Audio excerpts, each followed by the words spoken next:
Welcome everybody to the Casual Football Friend Show with me, Zane. And me, Taryn. And we're here today after England have just beat Finland and after having watched England lose to Greece midweek. So we basically have an international break special episode for you guys today, which I'm sure for most of you will be like, who cares? But we care. Yes, we care because we need something to do this weekend. We're like most football fans that when the international break comes along, we're like, yeah, not a fan. we gotta endure it and watch it. But it was interesting, this international break. I'm not going to lie, it was actually some interesting results if you are an England fan. Well, we had Lee Carsley's army. Yes, Lee Carsley leading the way, going in and playing both Greece and playing Finland. Greece at home and Finland away, and the final scores were 2-1 to Greece at Wembley and 3-1 away in Helsinki to England. Yeah. So to be honest with you, so cards on the table. I watched half of the Greece game because I was doing a gig, and you watched like half of the Finland game because you were doing something. So we're kind of like taking a game each on this in terms of the review. We're basically trying to cover each other's backs on this. Essentially, we're going to try and use half reviews to create one review. Yeah, that's what we're going to try and do here. Exactly. So I guess a good place to start is let's start with the Greece game, and would you like to take the lead on this? I guess I got no choice. The Greece game, England versus Greece at home to England played at home at Wembley, brings us back memories of that 2002 World Cup qualifier, Beckham scoring that free kick at Old Trafford. We remember the joys of there. It takes us back to when Greece won the Euros in 2004. It was another interesting summer, that one, and Ronaldo cried all the way through that Euros. And it was the Euros that Rooney burst onto the scene. It was big. So we thought with all that history, and also Greece had never beaten England before in the history of football, never beaten England. And this was the day that records were shattered, because Greece not only beat England, they beat them at Wembley, and England were pretty poor. The best action that England did in the whole game was Bellingham's goal. And Bellingham's goal was good. It was a great goal. It was a great goal, but then it was like, are England really going to scrape a draw out of this? And it kind of felt gutting for Greece in a way, because you thought, well, Greece kind of deserved this win. They were playing very good attacking football. England, whenever we got to the final third, didn't know what to do. And bear in mind, these aren't rinky-dink little footballers that England have got. On paper, even though if we're going to look at it, we didn't have Kane, there was no Grealish, Maddison wasn't there. There's a few key players that weren't there, but we still had a side that on paper should have absolutely stomped through Greece, and it just didn't happen. There was a lack of I don't know what the tactics were from Carsley. Every time they got to the final third, England just didn't know what to do, and it went from embarrassing to quite funny in the end, because when Greece scored that final winner in stoppage time, what else could we do, really? It was just like, well, you know what? They deserve this. England have been poor, and it's like, you can't even be sad about it. It's like, well, yeah, they deserved it. And it showed that, okay, we got rid of Southgate, we brought in Carsley. Well, Carsley's still kind of interim, though, isn't he? He's not really got the job. Yeah. And he shouldn't get the job after that result. If we look at our squad that we had, obviously have Pickford in goal. He's never leaving that. even though, he's been with Everton for the past few seasons, struggling relegation, whereas Ramsey's been doing all right with Arsenal for a long time. But no, you never mind. We got Pickford. We're okay. We got Pickford now. So that Ramsey's gone off to other things. But we look at our squad. We had, Trent Alexander-Arnold. We had Stones. We had Colwell. We had Lewis. We had Saka, Palmer, Declan Rice, Anthony Gordon, Foden, Bellingham.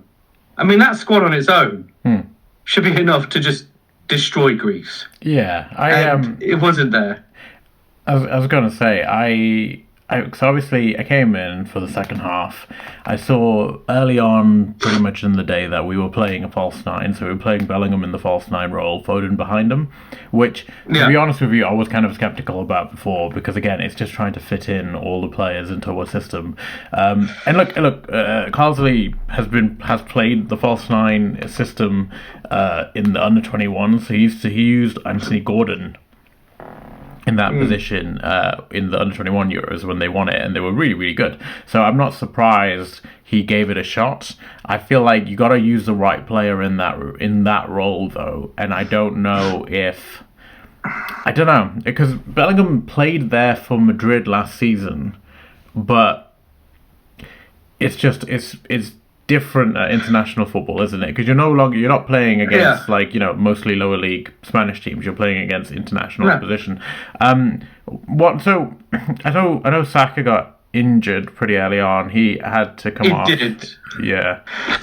But even so, when Saka was on, Saka is one of England's best players. Yeah. But even so, he wasn't playing at his best. Even before the injury, he wasn't playing at his best. And Greece's first goal. Who was it that scored for Greece? Pavlidis scored both of the goals. Yeah, Pavlidis. Yeah, he scored both of them. Yeah. But his first goal, when he cut inside into the box, England had about 5 players around him. Literally 5 players around him, and he still managed to get through on goal and scored. Yeah. And if you look at that, it's like, number one, why have we given him so much space? Number two, why has he got literally half the squad around him and no one is pressing forward? No one is closing him down. It was just, and Saka was one of those players. It was just, and watching it was just like, there's mistakes, and there's just not doing anything, and that's what we saw. And that was it. That kind of summed up how England were this whole game. They had possession, and then when they get to final third, they didn't know what to do. They just didn't know what to do with the ball. Yeah. And it was as if some of them were playing as if it's the first time they'd ever played for England.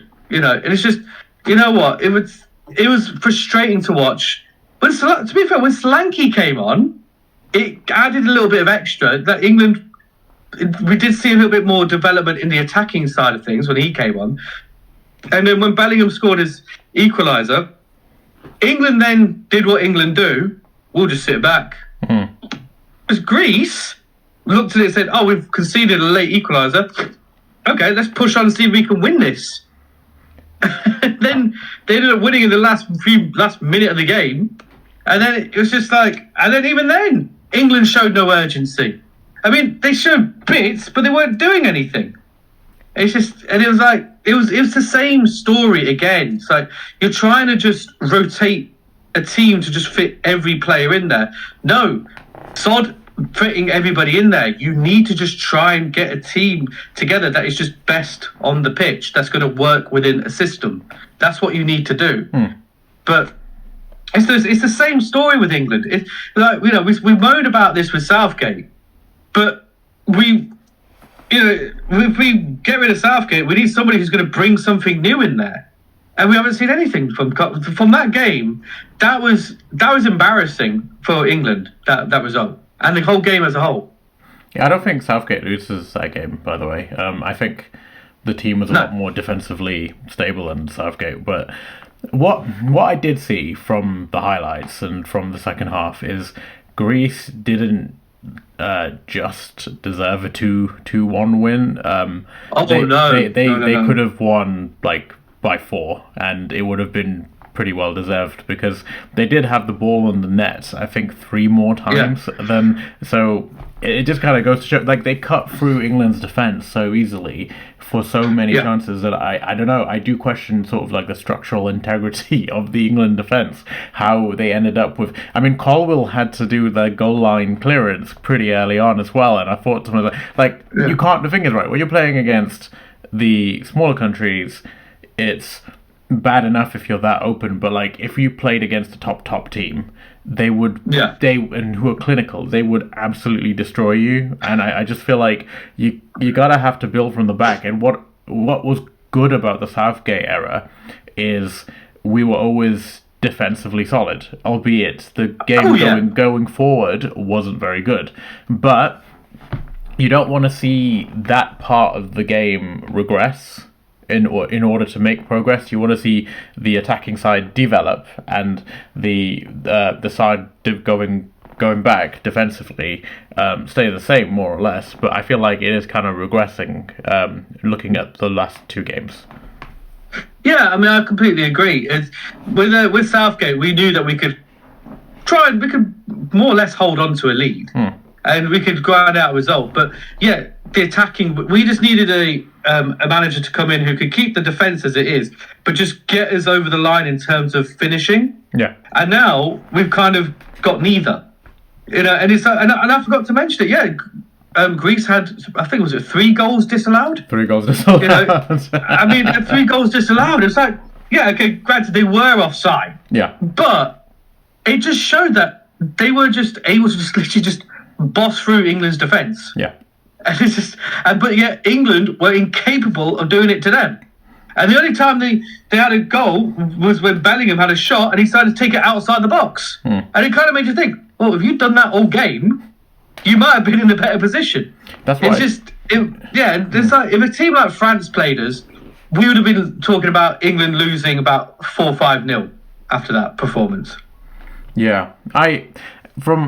What does worry me sort of when it comes to that sort of false 9 system, the way they were playing on Tuesday, or Wednesday, sorry. Was it Thursday? Oh God, when was Thursday. The game? It was Thursday, wasn't it? The way they were playing, and it's like, it's just a little bit too condensed, everyone's too close together, there's no focal point. That's not really how the false 9s are meant to be played. The idea is that with the false 9 system, you're meant to be then having the striker drop back, and it creates more opportunities to pass through the defense, basically. But if they're not doing that, then you're completely stuck going forward. Yeah. Because then if the striker's not being a focal point and they're not dropping back enough to be to basically give and go, you don't have an outlet. And yeah, it's a danger. It's a real danger. I like to think, though, it was just an experimentation, and like if they're gonna go for it, then they would like work out what they're gonna be doing with that system before they try it again. Yeah.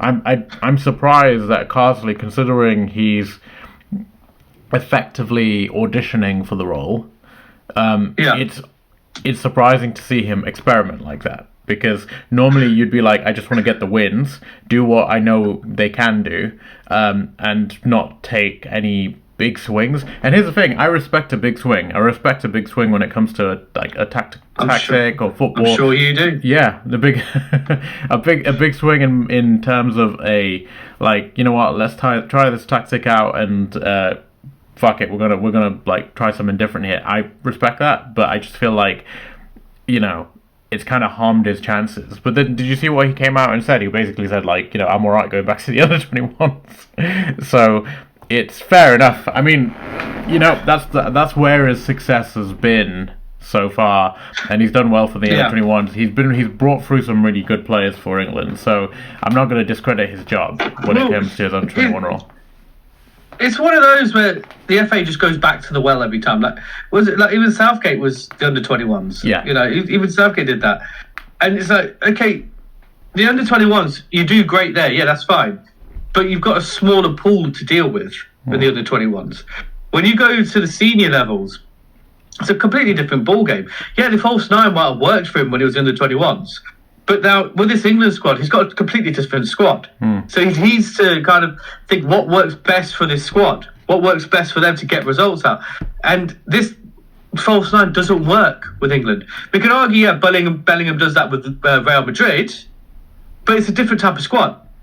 It's a different type of players around him. It's just, but I think, you know what? This is where it makes me think, like, if this was just like a friendly, we wouldn't have given a shit. Yeah, you would have been like, yeah, we wouldn't have given a shit. It would have been like, you know what, he tried out an experiment. It didn't work out. Fair enough, but fair play to the guy for trying. Let's see what he does in the next game. But because it's like it's a Nations League, it's kind of like, it's tournament football kind of thing. Yeah. The stakes are a little bit higher. Even obviously, it's not the Euros, it's not the World Cup.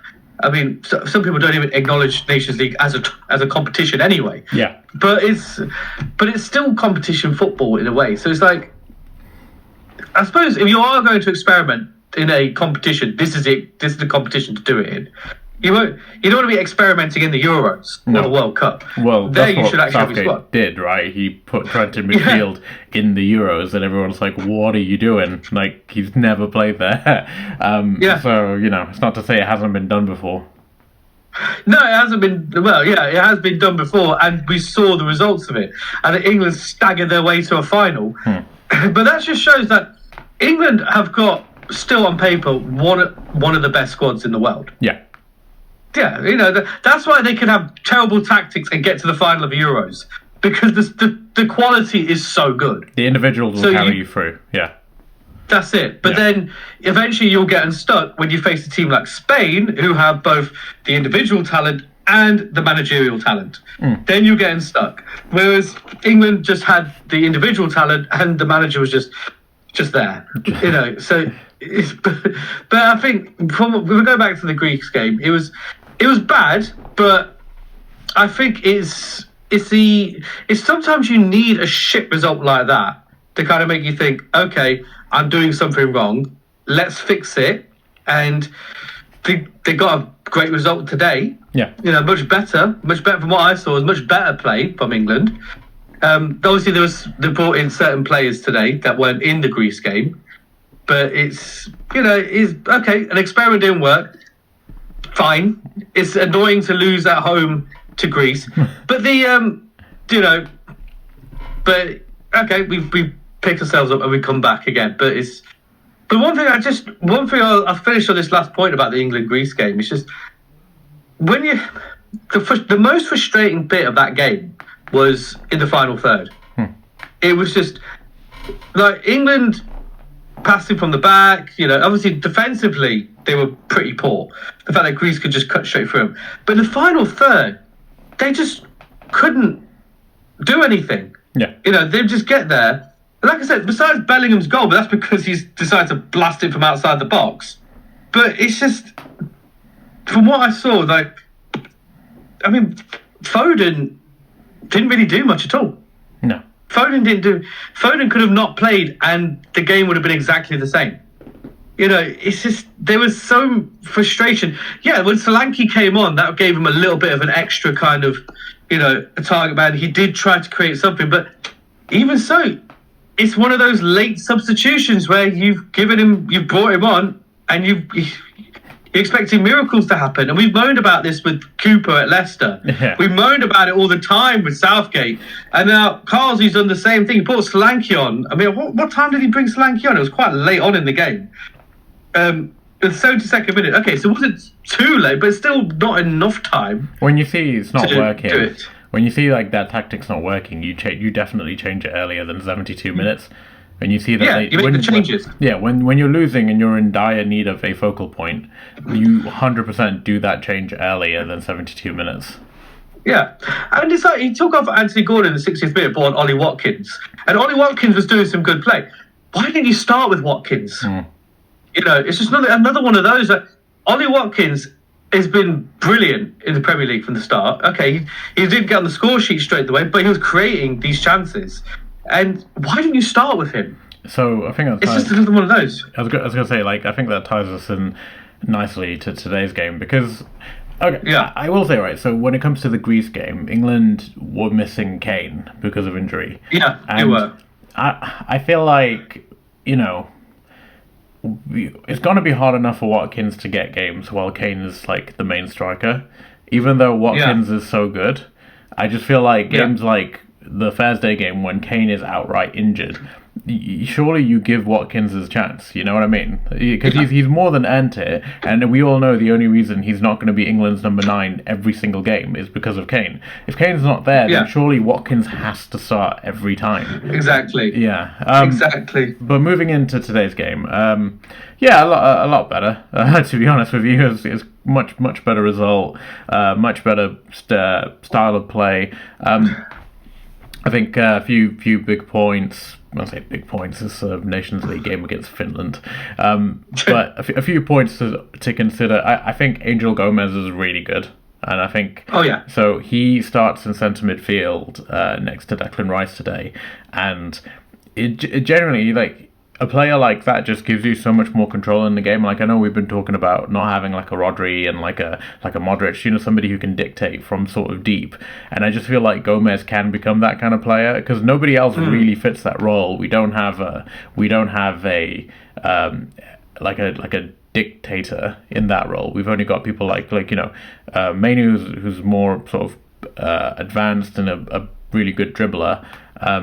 Rice, who's more box to box, he's not great at receiving it on the half turn, but really, really good at driving the ball forward.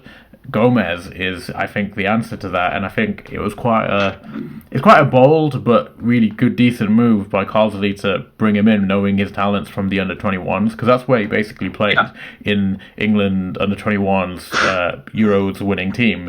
He was the dictator of that team, and I think it's kind of cool, like a bit of a new age in the sense that people playing in the French first division are actually getting to start for England. That is unheard of in terms of England. Normally, you don't get anyone starting who isn't from outside of the Premier League. I've been crying for years about like Tomori from AC Milan. It's like, how is it that somebody can win Serie A and Lewis Dunk is still getting selected ahead of them? It's ridiculous. Especially that season when they were really, really good. I was just so frustrated. But I think it's a good sign, and I think Gomez looked really good today. Grealish was great. Grealish coming off the left. Again, link-up play, dribbling at players. Watkins, when he came on, very, very impressive. Again, he didn't start, but that's obviously because Kane was there. And that's why I felt bad that Watkins didn't start against Greece, because I thought if Kane was back for this game, then surely you give Watkins the nod from the beginning, the last game, when Kane is injured. But obviously Kane came off. Watkins and Foden and I think Lewis and maybe one more player, they all came off the bench today. It was a pretty decent performance. We ended up with it was Rice, Trent, and who's called the first one? Grealish, that's it, yeah. So, okay, right. So, I think the first thing I want to talk about in terms of the first goal is Angel Gomez played a beautiful through pass for Grealish's goal. Yeah, I saw that goal. That was that was so good. And this is why I'm singing his praises, because I thought that was such a little touch of class, and it literally he cuts through maybe 3 players and gets the ball through to Grealish. Grealish just has to finish, and it was really, really nice. Trent's free kick was lovely. That was just absolutely beautiful, and the third goal was a good counter attack. Watkins again coming from the left and squaring it back to Rice for just a tap in. And then Finland did score from a corner. And here's the thing, even more negative sort of from following on from the other game is they were still defensively shaky. So, Finland should have had maybe another goal. I think their main striker skied the ball when he probably should have scored. And then obviously they scored from the corner. So there were still negatives around the defending, but I think overall it was a pretty good performance. And I think after losing a game to Greece at home, you kind of need the pick-me-up, because things may be a little bit fragile. So it's good they won, but they now need to go win in Athens in November to guarantee they come top of the group in the Nations League, and then they get back into the pot with all the good teams. But But yeah, I think yeah. Today was a real palate cleanser to the other night, and it's nice to see them do well. Yeah, I mean, but you'd expect yeah, it. I mean, yeah, England should be in that pot with the better teams, but Yeah. the thing is that when you're not, there's a reason why they're not in that. Yeah. But it's from what I saw, it was a lot better. It was just, and then like you said, they needed that win to get after Greece to get themselves back up and rolling again. And I still think we go to Athens and win. I think we should. I mean, yeah, you have to. Yeah, I mean, I'm not now thinking, oh no, we lost to Greece. They're going to be our bogey team forever. No, I think that was just England. Greece played great, but also England played shit. Yeah, England played really bad. Yeah, so bad. Yeah, so that's what it was. And so I think, England going to Athens, I can't see a scenario where England lose that. Yeah, lightning shouldn't strike twice. Yeah, famous last words. Yeah. But it's I mean, this group that we've got, we should be bossing the shit out of this group. We shouldn't be even conceding a goal to any teams in this group. And we've not played great. Even the Republic of Ireland game, we weren't great. I thought it was pretty good. The first two games were quite well played. Like they didn't concede. They played really decent stuff. They controlled both of the games really well. I think it's literally just the Greece result so far which has been a problem. But again, it's such a shock to the system that it's like one bad result and all of a sudden everyone's like, this is a terrible idea to have Lee Carsley as manager. England lost to Greece. I'm just giving up my citizenship now. But it's but yeah, I think after the game against Greece, after we go to Athens, win there, we'll just be in control of the group as we should be. Yeah. And the Greece game was shit. This game was better. But that's England for you. So it's Greece away and then Ireland at home, if I'm not mistaken, and that's the group. Ireland at home. Yeah, so that'll be interesting to see. I mean, England versus Ireland's always a good time. It should be quite heated. So yeah, I mean, we won in Ireland. So ideally, we should be winning at home against Ireland. But I don't know. After that Greece result, there is that element of doubt to it all now. But it seems that we do better away. I don't know if that's a coincidence, to be honest, because I mean, when you think about it, like playing at home to your home crowd, in front of the Wembley crowd, maybe there's more pressure. That's it, maybe. But then these players should be used to that pressure. They should be, yeah. I mean, most of them play for Man City and they've won everything, so they should really be used to it. It's not like we've got League One players playing for England where they've never played at Wembley before. Or like non-leaguers. These are guys who are in the Premier League and in the Champions League, so they should be used to that pressure. I think one thing that was quite interesting from today, actually, and I think it may have been a byproduct of the abysmal performance against Greece. Pickford was actually dropped today for Dean Henderson. So, but there you go. But yeah, that was quite interesting. Well, it is time that England did start experimenting with goalkeepers now. We've had Pickford in goal for quite a while, and he's a guy who's been in goal. I think this is the thing. Like, Pickford is a decent keeper. But if we're going on like form, if we're going on like which teams they play for and stuff like that, he's been goalkeeper for a team that's been fighting relegation for the past 3-4 seasons. Yeah, but you can argue that you can argue that he's kind of basically kept them up with his saves. He's always been very decent for them. I know it might sound unfair for me to say this about Pickford, but it's to be fair, if he was with a better squad.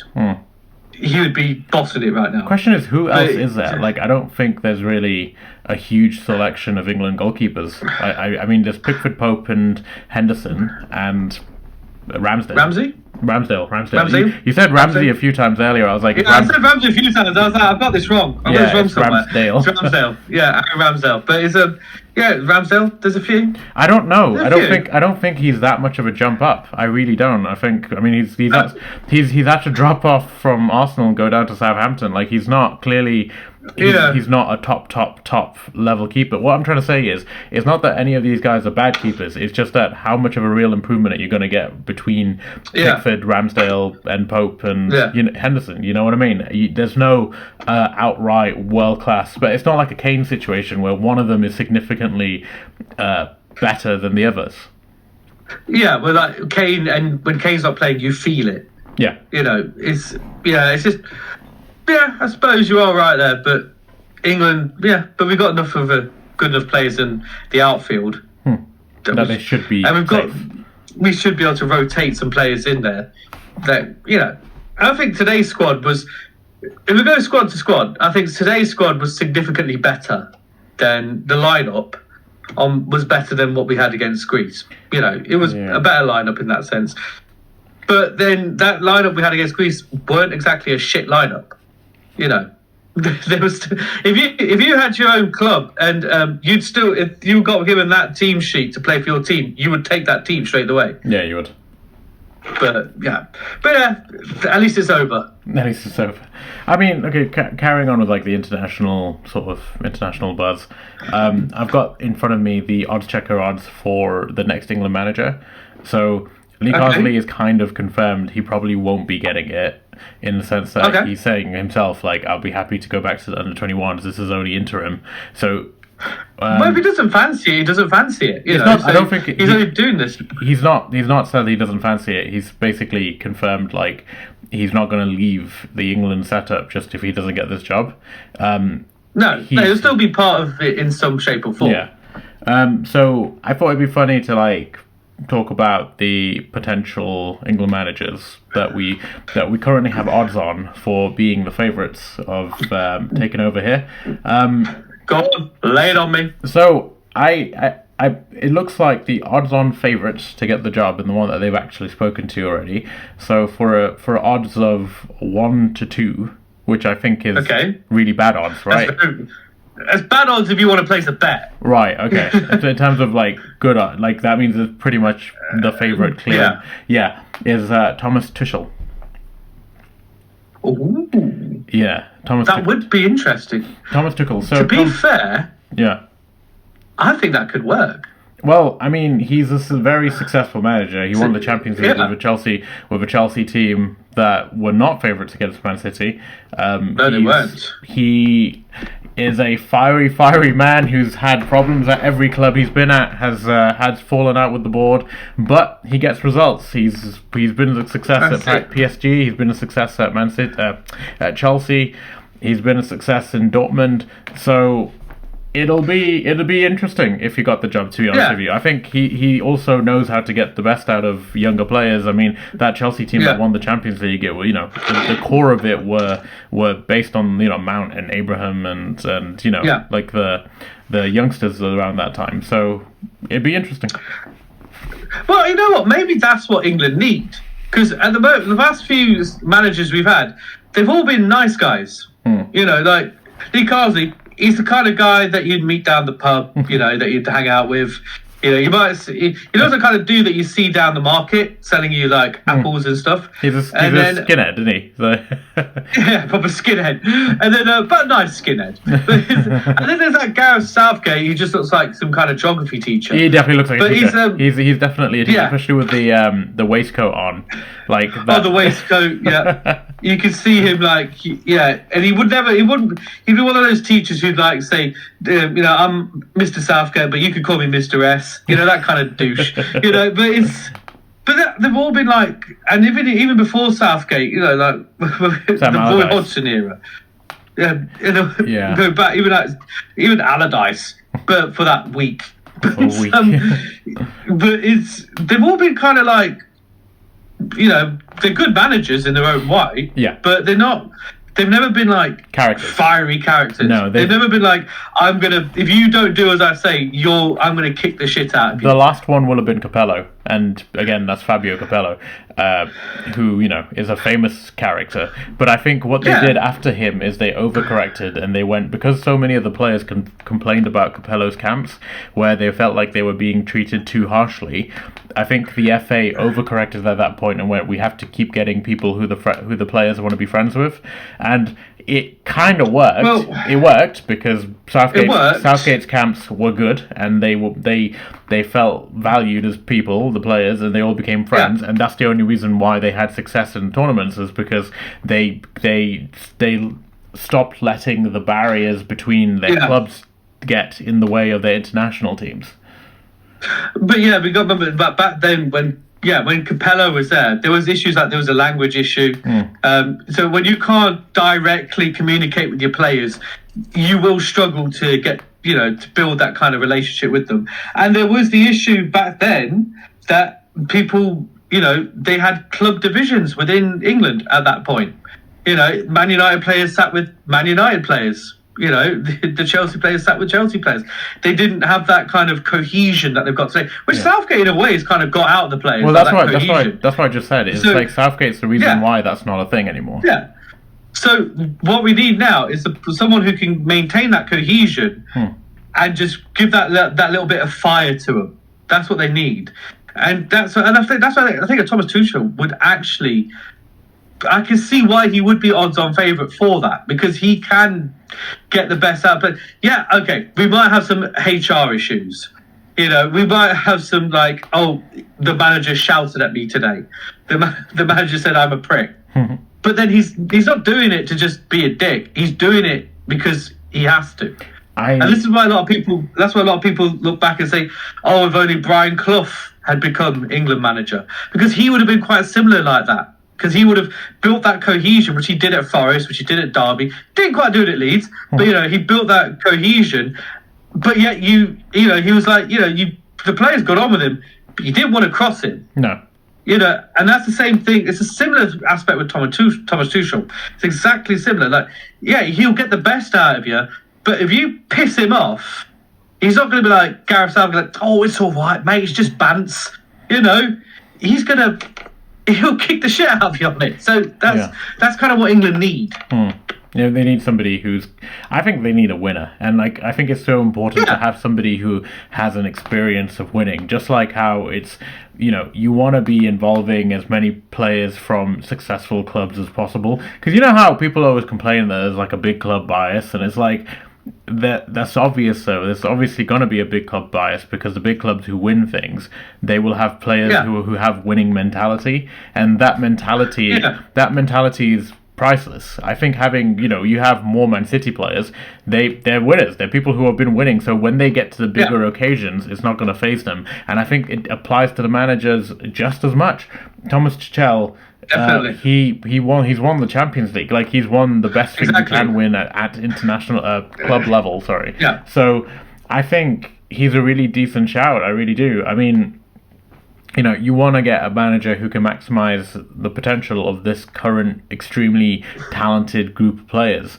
The one thing that I know will cause a little bit of controversy about it is the fact that he's not English. And I personally don't see it as a problem. I've never really cared about the England manager being English, but I know a lot of. That's because you're a dirty foreigner. That's why.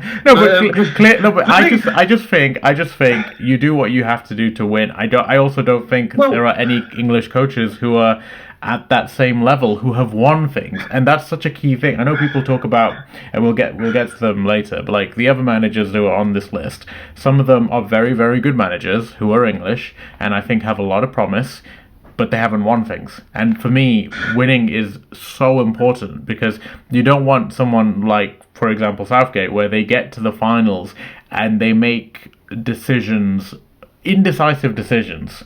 So I think a good example of that is the Euro 2020 final, where he brought on Sancho and Rashford right at the end, and they came on just to take penalties, and he made some pretty suspect decisions, which I think would just showed his sort of tactical naivety, but also his inexperience in the big moments. And the big moments, I think that's where you get somebody like Tuchel or Pep or whoever to basically get you over the line, because what's gonna phase you if you're in a World Cup final or a Euro final.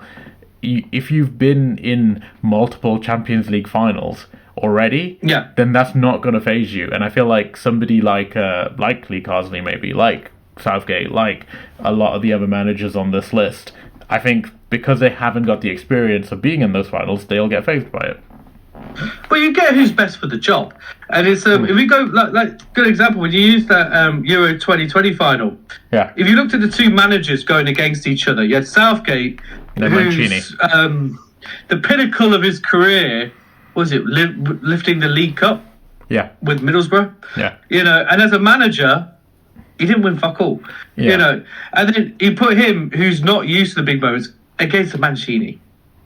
Like one of the best strikers, one of the most famous strikers in Italian football history, has won quite a lot of stuff, and then he won a lot of stuff as Man City manager, won their first ever title, and he's very successful with Inter Milan. He's very successful. He's been so successful everywhere he's gone. So again, he got to that final. Some would say the pinnacle of Mancini's career was playing that for Leicester. Playing for Leicester. He played for us for a month. He played for us for a month, and we have. But what a month it was! What a month it was. This is the thing. He played for us for a month, and I don't know. I guess he had not a great time because he retired from football after that month. So, we ended him. We sought him to completion. But that's the thing. That's the point. If you look at the two managers there, and then we look at the tactics, how those two managers played it out in that final. Yeah. Mancini, he was rotating players off. He said he knew when the right time to make a sub. He wasn't phased by these types of things. He knew okay, let's just continue. We need to keep this pace going. Even though in the start of the second half, Italy were down, so he knew what tactical adjustments he needs to make, and he was doing it throughout the game. He was like, I don't care if the player's going to get upset. I'm going to take you off because I want to win this game. Whereas Southgate, on the other hand, the guy who's won nothing, the biggest thing he's ever done in the Euros was get England knocked out of the Euros in Euro 96. He just couldn't. I think that was about where he did bottle it. He crumbled. He didn't know when to make subs. We were playing I don't even know when he made his first sub. I think it was at the 75th. 80th minute or something, he made his first sub. And I remember the whole game, people were shouting, saying, make a change. We need to make some changes. We need to make a sub. And then the pinnacle was, the epitome of it was bringing on Rashford and Sancho. And bear in mind, Rashford and Sancho at that time were two of the most exciting young English talents around. Why, if you're going to bring them on in extra time, why not bring them on at the start of extra time so they can make a huge impact? Why not bring them on in the second half so they can make an impact? And it's just little things like that. It's like if Mancini was managing England would have won that Euros. Yeah, I think so. Different. There was this one decision by Mancini, and I remember it so vividly. In the second half of the game, one of their best players was Nicola Barella, and he took him off. And I was like, wow, he's taking off Barella. Like, ooh, this is going to be good for it. And he was just a tactical substitution, and they won the game. And I'm like, oh, okay. It turns out, not being scared of your players is actually beneficial. Like, not being scared of their reputations, it actually will help you to Who'd have thought that? But if you look at all the best managers, they're all like that. Yeah. They're all like that. That's why, say, for example, Zidane was so good at Real Madrid. He doesn't give a shit about these reputations. He's won everything. What's he got to give a shit about what you've won? They want to play for him. That's the difference. That's it, yeah. And that is a huge point. You want to play for the manager. I don't think the England players really cared about playing for Southgate, whereas the Italian players wanted to play for Mancini. Because he's a legend. That's why they went on to win. Yeah, because he's a legend. Unfortunately, England doesn't have like a Mancini-esque kind of manager. I don't know what it is about England managers. For some reason, they never seem to come from like England's best ever players. Because if you look at England's best Weird ever, one. yeah, like if you look at England's best ever players, the last, I'd say, manager who was both a very, very good player and a very, very good manager was Kevin Keegan, probably. Kevin Keegan, yes, of course. Because I'm thinking he won more than everything. Yeah, and I'm trying to think like who since then was an amazing manager and. But even Kevin Keegan, he was a good manager at Newcastle. He even managed Man City at one point, but he couldn't do it for England. No, he just couldn't do it for England. And Kevin Keegan, and if you look at Kevin Keegan's trophy cabinet, he's won it all.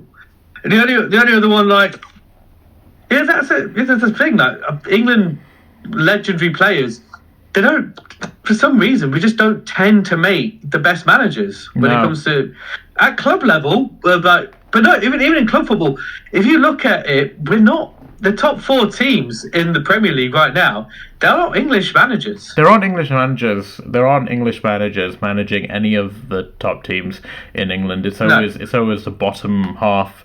The best is Eddie Howe at Newcastle, obviously, and that brings us nicely on to Eddie Howe, who's third favourite. So Thomas Tuchel is top and the favourites.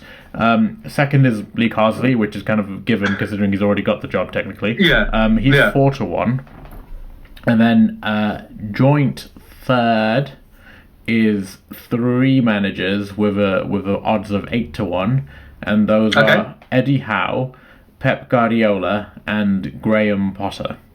So all 3 of them are 8-1, which I think are pretty decent odds, but not great. They're okay odds. Yeah, but it's like Eddie Howe. Again, which one shall we start with? Eddie Howe. Let's start with Eddie Howe because we're already talking about English managers. So Eddie Howe is a good example of what we are talking about. Eddie Howe was not like a top level player. He wasn't. He played for Portsmouth. He was pretty decent, but he wasn't like a really renowned England international. He was a pretty good Championship player and alright Premier League player, and he's become an amazing manager. Not somebody who's won stuff. He's still very early on in his career, in my opinion. Like he's been managing for like 10 years, but he's still got a long way to go. He's still quite young. It'll be interesting to see what happens. So there's been a lot of political shit going on at Newcastle, and he has issues with the director of football, Paul Mitchell. So it'll be interesting to see what happens at that point, whether he becomes available because of those issues, or whether Newcastle decide to go with him and not the director of football.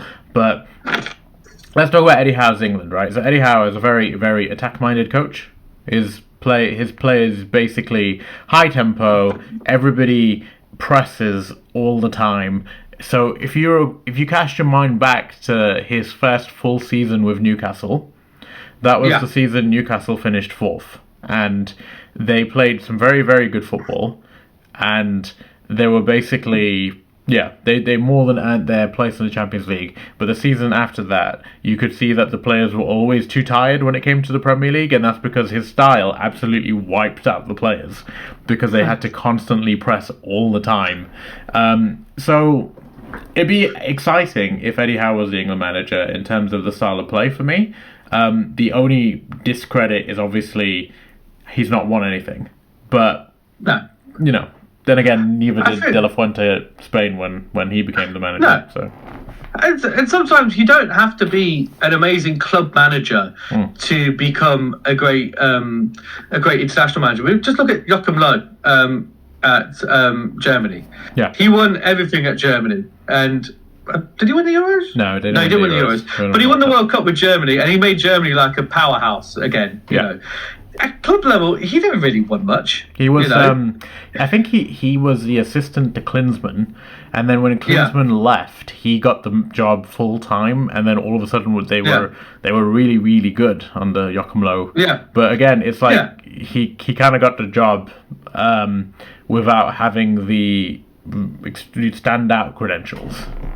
Yeah, but he managed to do the job. So you don't necessarily have to be great at club football a great club manager to do it.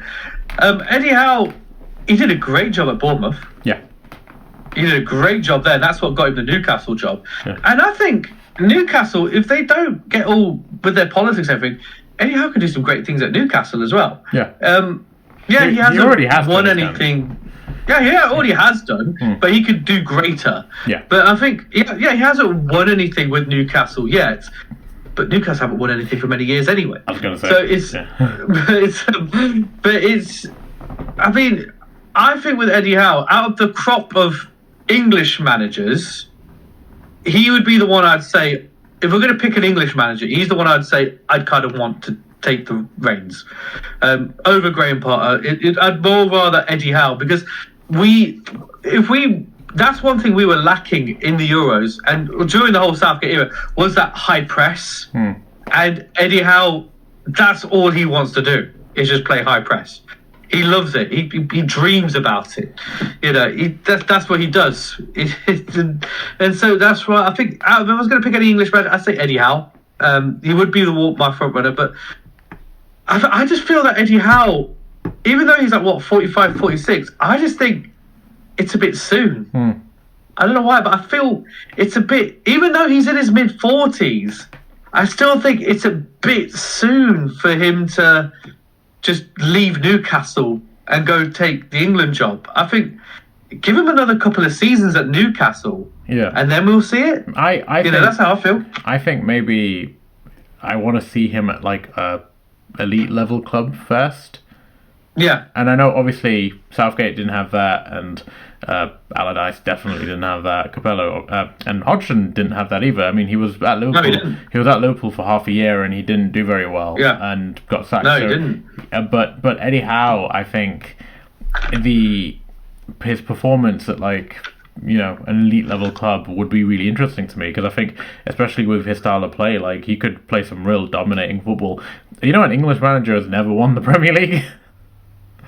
I know. How depressing is that? Yeah, it's crazy. In 30 years of the Premier League, more than 30 years, 31 years, not one English manager's won it. Yeah, well, Fergie won most of them, that's why. But then you got Guardiola and he's Scottish. He's Scottish, yeah. It is, so but I'd be. What would be interesting is if Eddie Howe took the Man United job. That would be interesting, because he would have a quality team. He'd have a good infrastructure to work on. Yeah. And he's worked with Dan Ashworth before, who'd probably sound him out. He plays a style of football which is quite reminiscent of like old school Man United, to be honest, which is like very front foot, very attacking. I'd be interested in seeing that. Yeah, that'd be quite. I'd be more interested in seeing Eddie Howe take, say, the Man United job than him go for the England job. Yeah, me too. So Eddie Howe, I could see it. If we had to pick an English manager, then I'd pick Eddie Howe. Yeah. But really, I don't want Eddie Howe to do it. No. Not because I don't like him. I just don't think it's right. Really, just yet. Yeah, it's not really right for him right now. No, I 100% agree with that. It's just, I don't know what it's one of those intangible vibes that you get when it comes to a person. It's like, I don't want him as England manager just yet. I want to see him, at club management still working day in, day out. Yeah. I guess let's move on to the next one, which is Pep Guardiola. So he's also tied for 8-1 with Eddie Howe. So Pep's an interesting choice. I think I've mentioned this before, where Pep he's in his last year of his contract. I don't know if he's going to sign another contract with Man City, but he's lost recently. He's lost Shiki Begiristain, who's the director of football who brought him into Man City, who he basically followed from Barcelona, and like Man City brought in Begiristain specifically to get Guardiola later on. Yeah. He's lost a fair amount of his support team in that kind of sense, and I feel like it's kind of signs that he probably will end up leaving City at the end of the season. There's no guarantees. He might stay on. I think Guardiola, if he is available and is willing, is like you have to make it. You have to make it happen. So Pep's like openly said, I want to give international management a try. And he is, people would assume that means like he wants to manage Spain. The caveat to that is he is a Catalan independence separatist. So that works in our favour. Yeah, well, that's what I'm trying to say. Is politically, I don't think he could be the manager of Spain because of how outspoken he's been about Catalan independence. It's kind of like if we had one of the managers in the Premier League who was constantly talking about how like Scotland should be independent or Wales should be independent, and then they got made England manager, they wouldn't let that, would they? Because the No. the government is too like intrinsically tied to the FA, and it doesn't look good optics wise to have somebody who's constantly saying that this country should break up. So they're not going to let this guy be the manager of the country if that's the case. It's not great for diplomatic relations. On that it's one, bad. I'd say it's pretty bad for diplomatic relationships. So in that case, looking at it from that lens, if Pep is willing and if Pep is available, and I'm assuming would take a huge pay cut to be England manager. If he is willing, then you go for Pep. Well, he might take a pay cut, but I think he's banked enough cash from Man City. I think he's milked that cow quite enough. But it's this goes back to our point we were talking about, that we want winners. We want people who, and I suppose for someone like Pep, he's won literally everything. Yeah, he has won everything. Like, he's won it all in La Liga. He's won it all in the Premier League. I suppose to say, like, I just want to try out international football. Yeah, you might as well. Yeah, see if you can win some things there, because he knows the beauty about Pep is something that Southgate never had. He knows how to take a team of quality players and get the best out of every single individual. And he knows how to rotate a team. He knows, like, and he's not afraid to drop a player. No. That's the thing about Pep. He knows how to. Like, a lot of people say that, oh, Pep only won things at Barcelona because he had a great squad. Oh, he's only won stuff at Man City because he could buy great players. It's one thing to just have those players, but you have to get the best out of them. You have to make a job. You have to get them. That's it. Yeah. And Pep's have been brilliant at doing that. And now England have a squad of quality players, but they have nobody who can actually get the best out of them as a squad, as a team. And so Pep would probably, if you want to look at it from that angle, would probably be the best when it comes to that. I think Pep's even more so than Thomas Tuchel. Yeah, I think so. I 100% agree. I think it makes the most amount of sense if he's available and if he's willing, then you go for him because he's a winner. He is the winner. In the last 15 years of football, he is the winner of all football. Yeah. There's nobody who's been more successful.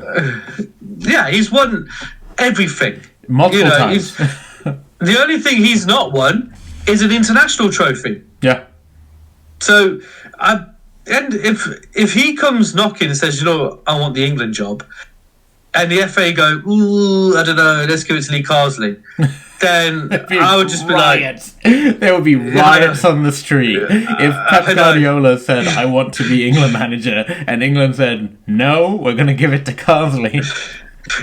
He's done so good for us in this Nations League so far. We want to see it through. You know, it's that. I think even your diehard right-wing England fans would be like, "What the fuck is this?" Yeah, it's just. But and one thing about Pep, he's a fantastic image for the immigrant story. He's come over to England and he's been very successful. So it's so what better way to give back than to manage the England team and win a World Cup? Moving on to the final joint third choice is Graham Potter, a man who was very recently linked with Leicester but chose not to come to us because of the financial predicament. He was manager of Chelsea most recently, hasn't been a manager for more than a year. He was at Chelsea for, I want to say, half a year at most. He wasn't there for very long. He did a very decent job at Brighton, very good job. He did some good foundations. The club really progressed under him. They became like a top 10 team. He brought through some good youth players and had them playing a really nice style of football. I think he elevated them from like a lower table team in the Premier League to a mid-table to upper mid-table team, and I think that can't be snuffed at. Again, went to Chelsea. It's hard to judge properly a person who goes to work at Chelsea because you know there's a huge caveat, which is like it's Chelsea. So Chelsea is basically having like a temporary contract on your CV. yeah, Yeah, it's like you can only get so much from that. you can't judge somebody fully from that experience. No. I think because there's so much chaos going on at Chelsea boardroom level, and just especially at that time because Potter came in. I think was it after Tuchel? Was it after Thomas Tuchel left? I think because he was. I think it was after. Yeah. Yeah. So Tuchel was the first manager of the new boardroom era after Clear Lake bought Chelsea. He left because he had a fight with them and it wasn't working out. And then Potter came in, and Potter was like their first official. This is our guy, and they gave up on him within 6 months, and the players didn't really gravitate to him. So the question marks are, can he manage big personalities? So far, the evidence is no, because he couldn't at Chelsea. But at the same time, he's got a good style of play, and seems to be quite a decent guy. I personally would say no. As in, I wouldn't want him as England manager. I think he needs to prove himself at another big club. Before he does, because I think for a lot of people in the public opinion, he's sort of burnt that goodwill from his stint at Chelsea and I just think Brighton is a good team, but it's not the same pressures that you'll be getting at England level. And I think I want to see a winner. I want to see somebody who I know can go in day one and just be like, I'm the boss. You guys, this is now my country. I know we have a king, but I'm the king now. Basically, I want to see somebody with that mentality.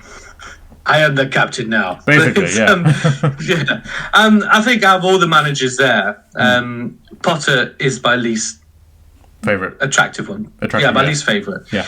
But in terms of attractiveness, he's probably up there as one of the most attractive. But it's, in terms of favourite to become manager, I would say, my least favourite. Because I was going to say, should we do a ranking of all the managers in terms of who we want, and do a ranking of the managers in terms of who we find the most attractive?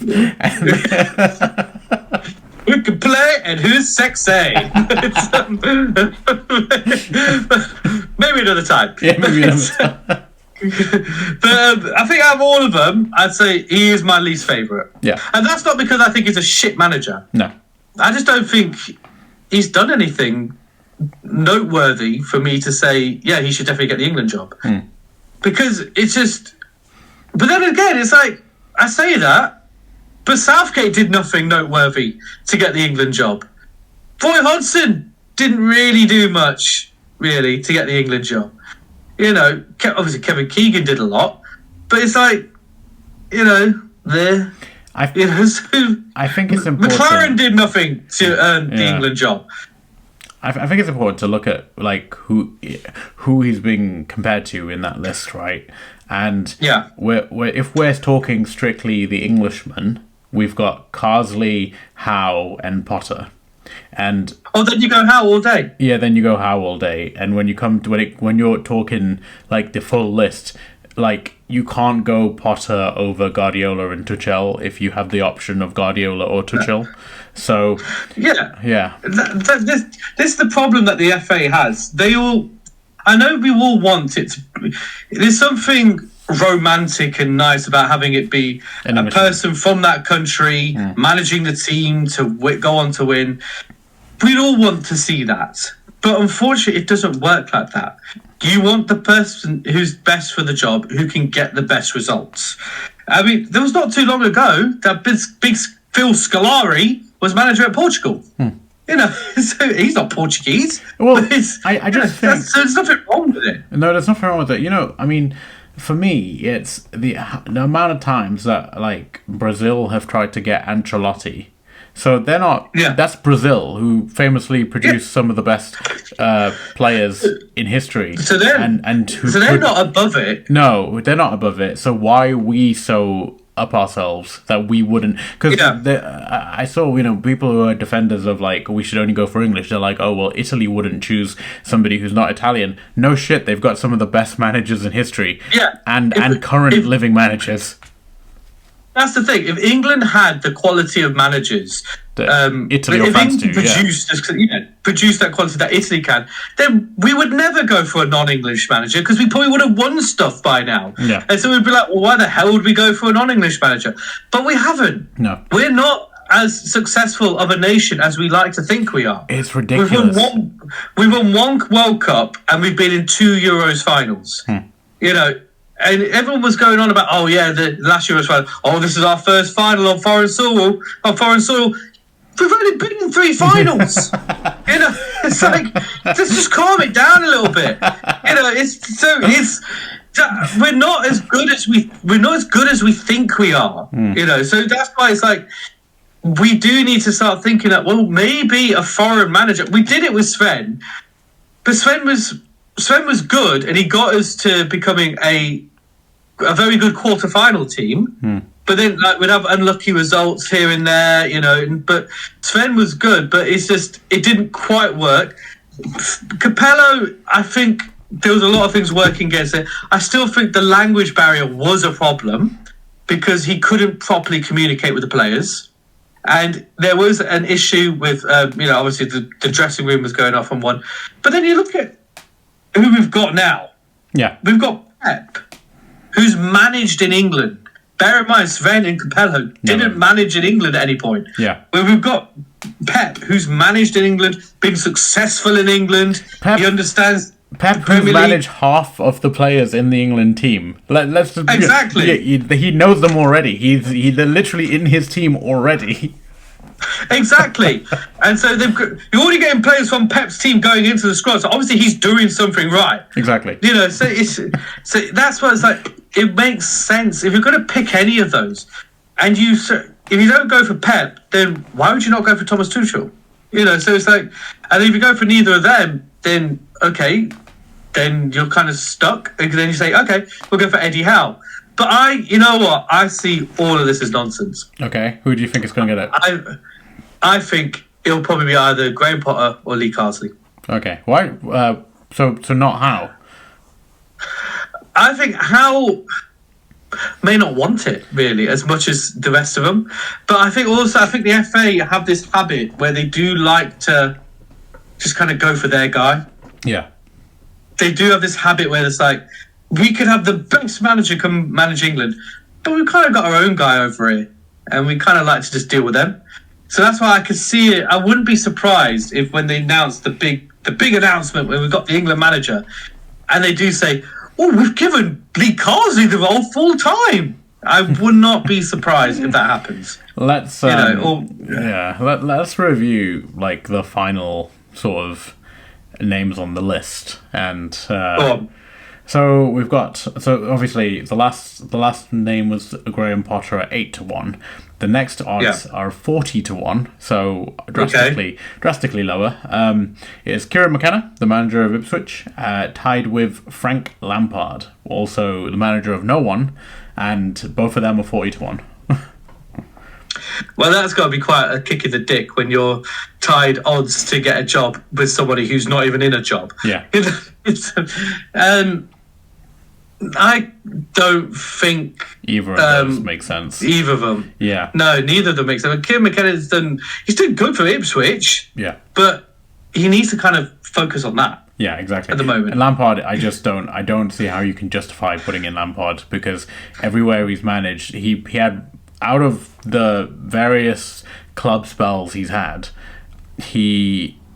I think, in my opinion, he's had one successful spell, which was the Chelsea first season, where he had to rebuild the team and he built it with youngsters. I think that was a good team that he built, and I think like he could have gone on to do something really well from there. But I think every other management job he's had has not really gone to plan, including, and I know he got the Chelsea job because of his performances with Derby, but I think the team that he had with Derby, they should have gone up, and he only got them 6th. So it just, I think that is overblown, because his history looks back fondly on his Derby team because of him. It's him, and he got them to the playoff final, but I think he should have got them promoted. And if that was it, dude, if that was any other manager, nobody would have cared. He had Tamori Mount and What's it, Tomorian Mount enough in the Championship? Like that should really be getting. Yeah, that you should be getting straight back into the Premier League with those. But, I think I think either of those would be a poor choice. But again, Frank Lampard, he might be what the FA are looking for. I don't think people will. I think it'll be too much backlash if they put him in. You don't think there'll be too much backlash? No, I think there'll be too much backlash. Oh, like, I don't think. Oh yeah, there will be backlash. Yeah. But it's just the FA have this habit where they go, "Oh, who's going to fit our mold? Mm-hmm. Who's going to be our good poster boy?" That's how they look at it, and it's just I don't think they'd want someone as outspoken as Pep or maybe Thomas Tuchel to do it. I think because if the FA say, "Oh, we need to make sure we have all the stars playing," Pep will be like, "Fuck off! I'll play how I want him to play." Which is right, by the way. I think the manager should make that call, not the FA.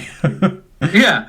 Whereas if they say to Southgate back in the day, "We make sure all the stars are playing," I'm like, "Yeah, okay, I'll make sure all the stars are playing." So that's what it is. It's just a part of me thinks like it's good to dream that Pep and Thomas Tuchel would become England manager. But I don't think it's going to happen because I think the FA won't allow it to happen because they've got their own agenda. So just to list off the rest of the people on the odds, we've got Steve Holland, who was the assistant manager to Gareth Southgate, and then after him, Carlo Ancelotti, who won't do it. Jurgen Klopp. You won't do it anyway. Jurgen Klopp, who literally just took a job yesterday with Red Bull. Rafa Benitez, who I don't get how to make this stuff Rafa out. would do it. Michael Carrick and Steven Gerrard, Ange Postecoglou, Mark Noble, which is a fucking wild shout. Gary O'Neill, which is I'm surprised he's as low odds as Mark Noble, considering one is an actual manager. Jimmy Floyd Hasselbank, Will Still, Russell Martin, Marcelo Bielsa, Roberto Martini, Roberto Martinez, Patrick Vieira, Ruben Amorim, Xavi, Scaloni, Humeland, Koeman, Glasner. It gets really odd, to be honest, going down the list. I think by the end it sounds like they're just throwing names in there now. Well, it is. Well, because 100 to 1... Okay, so I'm looking at the 100 to 1 odds. You've got names such as Maurizio Pochettino, Ronald Koeman, Mikel Arteta, Thierry Henry, Thomas Frank, and Ralph Rangnick. But you've also got Zidane with 100 to 1. Zidane! Serena Weigman, who's a women's manager, is 100 to 1. Conte is 100 to 1. And also, for some reason, Brendan Rodgers, Jamie Carragher, Jamie Carragher! Ashley Cole, Alan Pardew, Steve Bruce, Gary Neville, Wayne Rooney, Dean Smith, Phil Neville. So obviously, I think they're just throwing in names now. At that point, right, they're just listing English people. Like it's like, Tarancelli. What is it? Let's might as well throw my odds in there now to be England manager. 200 to 1. But yeah, I think some of those aren't very serious. I don't think so. And I don't think Ancelotti would want to take the England job. Not from Real Madrid. I don't know. Maybe he'd be like, "Oh, I want to keep working with Bellingham." But I just why would you ever leave Madrid, especially this Madrid team where they built there's no reason to leave. Wonder Kid FC. Zidane. Why would Zidane want to do it? No. Thierry Henry. That's just silly. Yeah, well, 100 to 1. 100 to 1 is really, really low odds. So I guess they are just filling out the list in that sense. Before we need to fill this list out, let's refer Zidane, Thierry, Ancelotti, throw them in. Random player generator from, say, circa 2005 to 2015. That's it. Anyone who's retired in that period is on the list. I think you even mentioned Patrick Vieira in there as well. I did, yeah. Who's, to be fair to him, is actually a manager, unlike Jamie Carragher. So, Jamie Carragher, he's not even managing anywhere. But yeah, I think that's a pretty decent place to leave it in terms of this episode. I feel like we've discussed England at length, and we never have to do another international break ever again, except until the next one. It's okay, people. The Premier League is coming back on Friday or Saturday or whatever. So don't worry. Don't worry your pretty little faces. We're gonna be talking about real stuff and real football again. Business as usual, as we Business like as to usual. see. Exactly.